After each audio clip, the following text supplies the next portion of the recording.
नमस्कार साथियों, SSC lab पर एक बार फिर से आपका बहुत बहुत स्वागत। तो भाई, अगर आप 10वीं पास हैं और सीधे सरकारी नौकरी में जाना चाह रहे हैं तो इससे सुनहरा अवसर दोबारा आपके पास नहीं आएगा। आज एसएससी एमटीएस एंड हवलदार जो कि 2025 में होने वाली परीक्षा है, इसकी संपूर्ण जानकारी आपको मैं देने जा रहा हूं। एग्जाम पैटर्न से लेकर सिलेबस, सिलेक्शन प्रोसेस क्या है, ये सारी चीजें समझेंगे अगले 10 से 12 मिनट में। तो अगर आप चैनल पर नए हैं, पहली बार आए हैं, इसको जरूर से सब्सक्राइब कर लीजिए, क्योंकि इसी तरीके से आपकी परीक्षा से रिलेटेड इंफॉर्मेशन मैं रेगुलर देता रहता हूं। आइए शुरुआत करते हैं। तो भाई, आज जब ये मैं वीडियो बना रहा हूं तो आज 26 जून है एंड एसएससी के कैलेंडर के अकॉर्डिंग आज ही आप लोगों का एसएससी एमटीएस का जो नोटिफिकेशन है वो आउट होने जा रहा है। ठीक है, आप देख सकते हैं मल्टीटास्किंग स्टाफ एंड हवलदार 26 जून को आप लोग का जो है नोटिफिकेशन आज ये रात तक आउट हो जाएगा। 24 जुलाई तक आप लोग जो है इसमें फॉर्म भर पाएंगे एंड जो आप लोगों के एग्जाम है उसकी डेट भी हम लोग को मालूम है कि यार 20 सितंबर से लेकर 24 अक्टूबर तक आप लोग की परीक्षा चलेगी। यानी कि अभी आप लोग के पास तैयारी का समय जून से पूरा जुलाई, अगस्त एंड सितंबर 3 महीने आप लोग के पास यहां पर है तैयारी के लिए, जो कि इस परीक्षा को क्वालिफाई करने के लिए भरपूर है। ठीक है, अगर हम यहां पर एज लिमिट की बात करें तो भाई एमटीएस और हवलदार के लिए अलग अलग एलिजिबिलिटी है। अगर आपकी उम्र 18 से 25 वर्ष है तो आप एमटीएस के लिए एलिजिबल हैं, और अगर आपकी उम्र 18 से 27 वर्ष के बीच में तो आप हवलदार के लिए एलिजिबल हैं। ठीक है,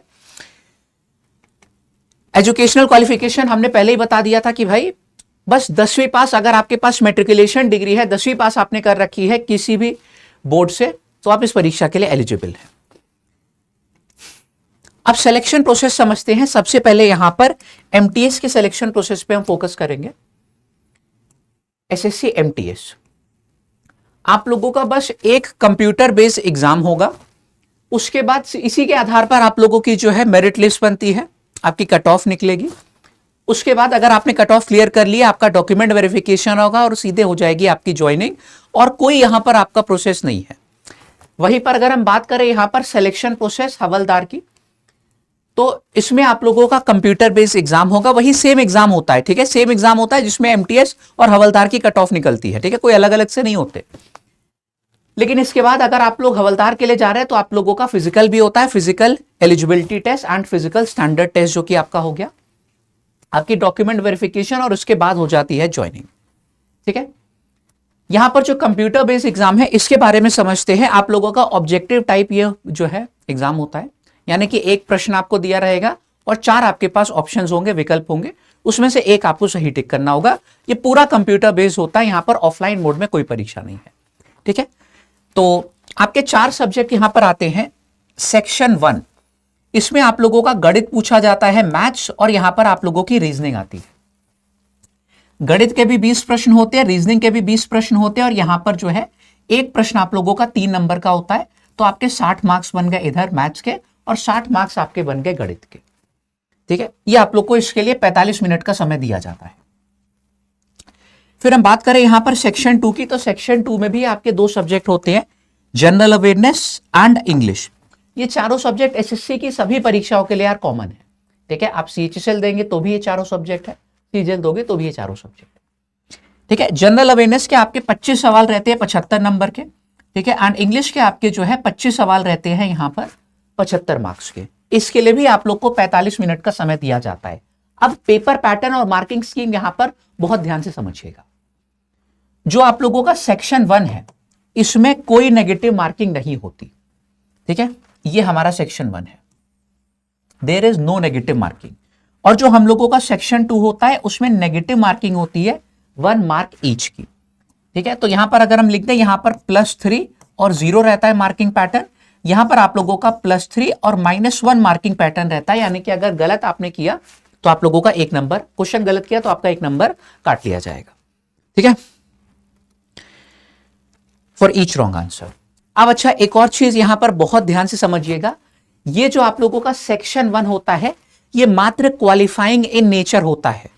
यानी कि अगर आप लोगों की गणित और रीजनिंग उतनी स्ट्रांग नहीं है, आपके पास बहुत अच्छा अवसर है कि सरकारी नौकरी सिक्योर करने का, क्योंकि इसके नंबर मेरिट लिस्ट में काउंट नहीं होंगे, बस मात्र क्वालिफाई आपको करना होता है। ठीक है, ये आप लोगों की जो मेरिट लिस्ट निकलती है वो सेक्शन 2 के नंबर के आधार पर निकलती है, यानी कि ये 75 और 75 150 मार्क्स में से आप लोगों की यार मेरिट लिस्ट निकाली जाती है। ठीक है, पूरा हिसाब किताब क्या है थोड़ा सा और समझते हैं यहां पर। ठीक है, यहां पर देखो साफ साफ बोला गया है कि जो परफॉर्मेंस है कैंडिडेट की सेक्शन 1 में, उसको पहले जांचा जाएगा। जिन्होंने क्वालिफाई कर लिया है उसी का सेक्शन 2 देखो जो है चेक होगा, है ना। अगर आप सेक्शन 1 क्वालिफाई ही नहीं कर पाए तो आपका सेक्शन 2 जो है उसको कंसीडर ही नहीं किया जाएगा, ऐसे साफ साफ यहां पर बोला गया है, देख लो, है ना। वुड ओनली बी इवैल्यूएटेड अगर आपने जो है पहला वाला सेक्शन क्वालिफाई किया है तो। और जो क्वालिफाइंग मार्क्स बोले गए हैं सेक्शन 1 के, वो हम लोग को पहले से भैया मालूम होते हैं कि अगर आप जनरल कैटेगरी से है तो 30% आप लोगों को जो है मार्क्स लाने हैं क्वालिफाई करने के लिए। ठीक है, तो ये आप लोगों का हो गया सेक्शन 1 का जो है पूरा खेल। और दूसरी चीज हमने बताई दी थी कि जो मेरिट लिस्ट आपकी निकलती है वो केवल ये जनरल अवेयरनेस और इंग्लिश लैंग्वेज के आधार पर निकलती है, जो कि आप लोगों की 150 मार्क्स की यहां पर बन गई है। ठीक है, अब सिलेबस एक बार यहां पर समझते हैं। भाई ये आपका मैथ्स का सिलेबस है, ये रीजनिंग का सिलेबस हो गया, ये जनरल अवेयरनेस और इंग्लिश का सिलेबस हो गया, जो कि आपकी ऑफिशियल नोटिफिकेशन में मेंशन रहता है। लेकिन इसको देखकर कोई खास चीज आपको समझ में नहीं आएगी, तो इसको थोड़ा सा सिंप्लीफाई करके हम आपको देने जा रहे हैं। देखो, गणित जो है भाई आपके 2 हिस्से होते हैं, गणित में 2 सेक्शन होते हैं, एक आपकी अरिथमेटिक यानी कि अंक गणित, और दूसरी हो जाती है एडवांस मैथ। हम मैथ्स के अध्यापक हैं तो हम बहुत अच्छे से समझा पाएंगे। ठीक है, और अरिथमेटिक में आपके सारे जो बेसिक चैप्टर्स हैं जो कि बचपन से लेकर अभी तक आपने जरूर पढ़े होंगे, प्रतिशत, लाभ हानि और डिस्काउंट यानी कि छूट, औसत हो गया, अनुपात समानुपात, एज वाले प्रश्न, पार्टनरशिप यानी कि साझेदारी, मिक्सचर वाले प्रश्न, ब्याज हो गया आपका, समय कार्य, समय चाल दूरी, और बेसिक बेसिक छोटे मोटे टॉपिक्स आपके आते हैं। अब एडवांस मैथ्स में समझिएगा, यहां पर आपका नंबर सिस्टम पूछा जाता है, एचसीएफ एलसीएम पूछा जाता है, सरलीकरण आप लोग का आता है, ज्योमेट्री बहुत बेसिक सी आती है। ठीक है, ट्रायंगल्स के जो एंगल वाली प्रॉपर्टी हो गई, एंड छोटी मोटी आप लोग की प्रॉपर्टीज जो है ज्योमेट्री में, ये आप लोग को पढ़ के जानी है। बहुत डीप में ज्योमेट्री नहीं आती है बाकी परीक्षाओं की तरह, है ना। मेंसुरेशन लेकिन आप लोगों का खूब पूछा जाता है, आपका जो क्षेत्र मिति हो गया 2D वाला भी और 3D वाला। ठीक है, बाकी ट्रिग्नोमेट्री, अलजेब्रा ये सब आप लोग में नहीं आता, तो ये सब पढ़ने की जरूरत आपको नहीं है।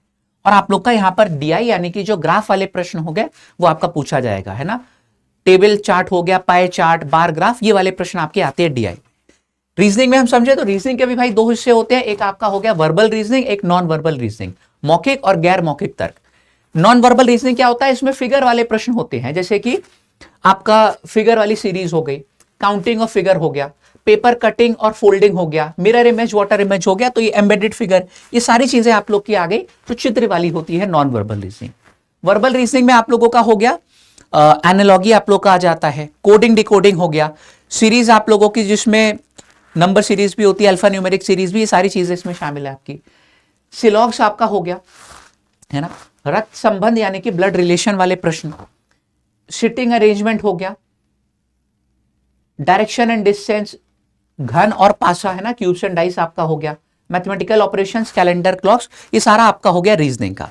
अब समझते हैं यहां पर जरा जीए और जीएस को, जनरल अवेयरनेस। तो देखो अगर आप इसमें देखोगे तो आपको कुछ समझ में नहीं आएगा जनरल अवेयरनेस में, है ना।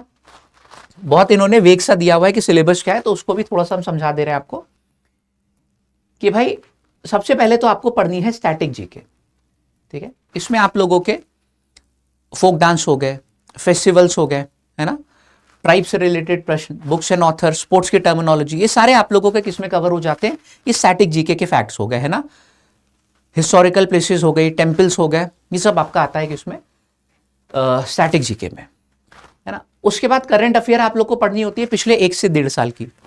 हिस्ट्री में आप लोगों को देखो इंडियन हिस्ट्री, ये ज्यादा पूछी जाती है आप लोगों की, वर्ल्ड हिस्ट्री बहुत कम आती है। इंडियन हिस्ट्री में आप लोगों के 3 भाग होते हैं, ठीक है, एंशिएंट, मिडिवल और मॉडर्न, ये तीनों पढ़ने होते हैं आपको, है ना।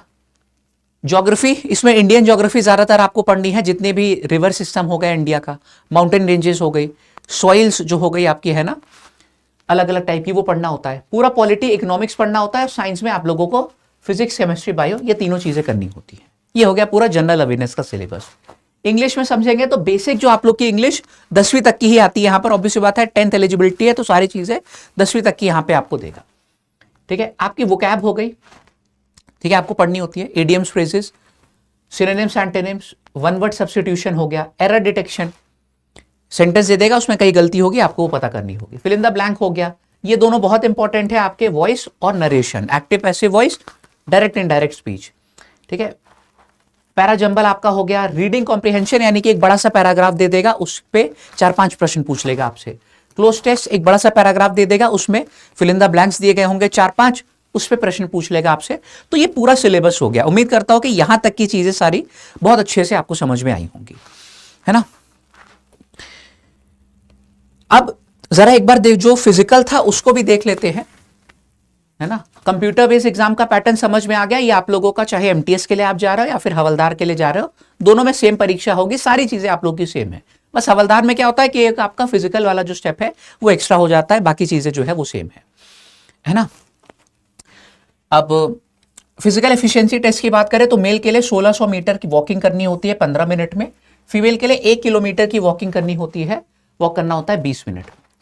ठीक है, अब अगर हम यहां पर बात करें फिजिकल स्टैंडर्ड टेस्ट की, तो मेल का जो हाइट रिक्वायरमेंट है 157.5 सेंटीमीटर है। अगर आप कुछ स्पेशल ट्राइब से बिलोंग करते हैं तो आपको जो है एज रिलैक्सेशन मिलेगा। ठीक है, और मेल के लिए जो हाइट की रिक्वायरमेंट वो हो गई 157.5 एंड चेस्ट की रिक्वायरमेंट हो गई 81 सेंटीमीटर फुली एक्सपैंडेड, है ना। जैसे ये नॉर्मल है, सांस आप भर लोगे तो एक्सपैंडेड वाला हो जाएगा, ऐसे ये कर लिया तो एक्सपैंडेड चेस्ट हो गया। ठीक है, फीमेल के लिए हाइट की रिक्वायरमेंट 152 सेंटीमीटर है और वेट की रिक्वायरमेंट यहां पर 48 केजी है, उससे कम नहीं चलेगा, ज्यादा है तो आप लोग का चलेगा। ठीक है, तो ये पूरा आप लोगों का जो है जानकारी हो गई एसएससी एमटीएस परीक्षा की। हमने बोला था कि अगले 10 मिनट में आप लोग इस परीक्षा के बारे में हर एक चीज जान चुके होंगे, है ना। जो पूरी नोटिफिकेशन है उसको सिंप्लीफाई करके हमने आपके सामने ये प्रस्तुत कर दिया है। अब भाई अगर आप तैयारी करना चाहते हैं तो देखिए, हमारी क्लास रोजाना यूट्यूब पर होती है डेली शाम को 6 बजे। ठीक है, तो आप हमारे संग जुड़ के तैयारी कर सकते हैं। हम जैसे कि आपको गणित पढ़ाते हैं, है ना, खूब आपको इसमें यूट्यूब पे प्रैक्टिस कराते हैं। लेकिन साथ ही साथ में अगर कोई ऐसा छात्र है जो कि एकदम ही बेसिक से सारी चीजें सीखना चाह रहा है, तो उसके लिए हमारे एप्लीकेशन पर फाउंडेशन बैचेस चलते हैं, है ना, जिसमें पूरा सिलेबस आपका, चाहे वो मैथ्स की बात करें, रीजनिंग, जनरल अवेयरनेस, इंग्लिश, ये सब बेसिक से आप लोग का कवर कराया जाता है। अब एसएससी एमटीएस का जो बैच है ये अगले हफ्ते से आप लोगों का शुरू हो रहा है। ये ऑलरेडी जो है लॉन्च कर दिया गया है और अभी 5 दिनों के लिए इस पे एक ऑफर भी चल रहा है। ठीक है, तो ये अभी सबसे जो न्यूनतम कीमत है उस पर आपको मिल जाएगा। एसएससी एमटीएस का हमारा जो विजय पथ बैच है, आप इसमें जुड़ सकते हैं। कैसे? आपको हमारा एप्लीकेशन लैब प्ले स्टोर से डाउनलोड करना पड़ेगा या फिर हमारी वेबसाइट पर आ जाना lab.live। ठीक है, इस कोड का इस्तेमाल कर लेना ज्वाइन करते समय, तो जो हमारा ऑफर है वो आप लोग को यहां पर मिल जाएगा। ठीक है, ये हो गई सिर्फ एक बैच की बात एसएससी एमटीएस। लेकिन अगर आप लोगों को एसएससी एमटीएस के साथ और भी एग्जाम्स टारगेट कर रहे हैं आप, जैसे कि आपको सीएचएसएल की भी परीक्षा देनी है, सीजीएल का भी आपका टारगेट है, उसके बाद हेड कांस्टेबल, ये सारी परीक्षाएं देनी है, तो उसके लिए हम कह देंगे यार सीधे सीधे महापैक में आ जाओ, क्योंकि इसमें हमारी पूरा जो होते हैं सारे लाइव बैचेस, उनका एक्सेस आपको मिल जाता है। हमारा कंप्लीट जो रिकॉर्डेड कोर्स है 2025 का फाउंडेशन बैच, वो आपको मिल जाता है, ताकि अगर कोई अपनी स्पीड से सिलेबस कवर करना चाहता है तो वो कर सकता है। हर एक एग्जाम की हमारी टेस्ट सीरीज इसमें शामिल है। हमारी सारी किताबें जिसमें एग्जाम रेलेवेंट क्वेश्चंस होते हैं, जो फंसते हैं एक्चुअल में, वो आपको इसमें मिलेगा, है ना। आसान भाषा में बताए तो वो सारी चीजें जो कि सिलेक्शन के लिए चाहिए आपको इस महापैक में मिल जाएंगी। ठीक है, करना क्या है, आप lab.live सीधे सीधे इस पे आ जाओ। लाइव कोर्स में जाके आप जो अलग से कोर्स था उसको ले सकते हो, लेकिन मैं कहूंगा कि महापैक पे आ जाओ। ई बुक और प्रिंटेड बुक वाले 2 महापैक हैं हमारे। ठीक है, ई बुक में हमारी किताबों का पीडीएफ मिलता है, प्रिंटेड बुक में आपके घर पे डिलीवर होती है हमारे जो किताबों का पूरा बंडल। आप देख सकते हैं इसमें हमारा हर एक बैच शामिल है, हर एक बैच। अगर गणित में कैलकुलेशन नहीं आती तो उसका भी अलग से बैच है, कंप्लीट रिकॉर्डेड कोर्स। ठीक है, आप नेक्स्ट पे आओगे तो पूरी टेस्ट सीरीज हर एक एग्जाम की, हमारी ई बुक लाइब्रेरी, ये सारी चीजें आपकी शामिल हैं। ठीक है, तो ये है ना। बस आप लास्ट स्टेप पे जब ज्वाइन करने आइएगा तो एक कोड लगा दीजिएगा, जो हमने दिया था, हमारा ही कोड है lab248। इससे क्या होगा, जितना भी अधिकतम डिस्काउंट होगा वो आपको इस पे मिल जाएगा। ठीक है। एंड जो 1 साल की वैलिडिटी है उस पे 1 मंथ आप लोग को 1 महीना जो है आपको एक्स्ट्रा भी मिलेगा। ठीक है, तो फिलहाल आज इतना ही रखते हैं, बाकी तैयारी में आप जुट जाइए। इसी तरीके के अगले वीडियो में हम मुलाकात करेंगे, और कोई डाउट है तो नीचे कमेंट जरूर कर दीजिएगा। Bye bye.